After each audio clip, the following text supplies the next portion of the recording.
Bonjour, nous sommes ici à Sokodé, dans la région centrale, dans le cadre de la mise en œuvre du projet Devoir de vigilance, responsabilité sociétale, environnement et droits de l'homme. Nous venons de sortir d'un atelier de plaidoyer sur le respect des engagements liés à la responsabilité sociale des entreprises. Et donc, cette activité se situe dans le cadre de la mise en œuvre du projet Devoir de vigilance, responsabilité sociale des entreprises et environnement. Cette thématique retient l'attention de plusieurs organisations de la société civile togolaise qui se sont déplacées dans la région centrale pour la première étape, mener un plaidoyer à l'endroit des autorités, mieux avec les autorités de la région, pour permettre à ce que la mise en œuvre de ce projet soit effective. Vous n'êtes pas sans savoir que depuis quelques années, il y a des grandes entreprises qui sont installées dans la région et qui réalisent des grands projets de construction. Ceci étant pour dire que ces entreprises embauchent des centaines de personnes et des centaines de personnes. Donc cela fait appel à la vigilance. Nous devons vraiment être vigilants pour que les devoirs, pour que les droits de l'homme, les droits humains ne soient pas bafoués. L'atelier est bienvenu parce que pour question de vigilance, c'est pour un problème de nous tous. Nous devons vraiment prendre ça à cœur pour au moins essayer de transmettre ça ou bien essayer d'appliquer ça dans nos communautés. Parce que si vous êtes vigilant, vous avez toute la sécurité à votre niveau et que vous n'avez même plus de problème de tout ce qui est comme la non-violence et bien tout ce qui est comme violence qui va au moins arriver à votre localité. Bonjour à tous, mon nom est Carlos Silva, je suis le responsable environnemental et social de la société Hightech. Nous sommes ici à la région de Toro parce que nous travaillons sur le projet de la réhabilitation de la route Sokodé frontière de Nantes. C'est un projet très spécial parce que c'est financé par une banque britannique UKF. À cause de ça, le projet est en conformité avec les standards internationaux environnementaux et sociaux de la Société financière internationale et de la Banque mondiale. C'est à cause de ça que mon rôle, en général, le rôle de la société Hightech, est d'assurer de toute la conformité des considérations, évaluation des impacts environnementaux et sociaux, santé, sécurité, pas seulement avec les travailleurs du high-tech, mais aussi dans la communauté. Nous avons fait beaucoup de travaux sur le terrain à cause de la conservation des espèces de biodiversité menacées.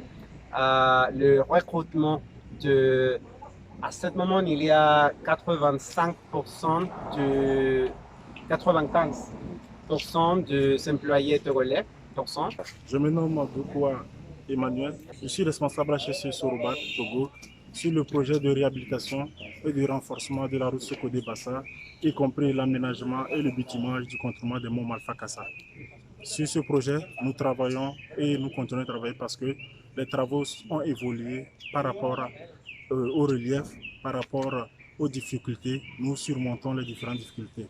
Sur le plan environnemental et social, nous avons effectué des sensibilisations, que ce soit sur le VIH-Sida, que ce soit sur la sécurité routière, que ce soit sur la protection de l'environnement et la préservation de la biodiversité. Nous travaillons en collaboration avec la population, avec tous les riverains, les villages riverains du chantier. Nous évoluons. Les travaux sur le contournement des monts Malfa-Kassa sont pratiquement au niveau des travaux de terrassement achevés et pratiquement praticables.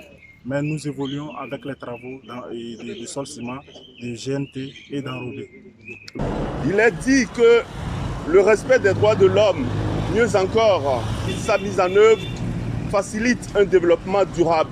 Après cette première étape, ce serait l'étape de la sensibilisation des acteurs impliqués qui se mènerait dans la région de la Kara. Dans le cadre de ce projet aujourd'hui, c'est la sensibilisation sur le devoir de vigilance et le plaidoyer.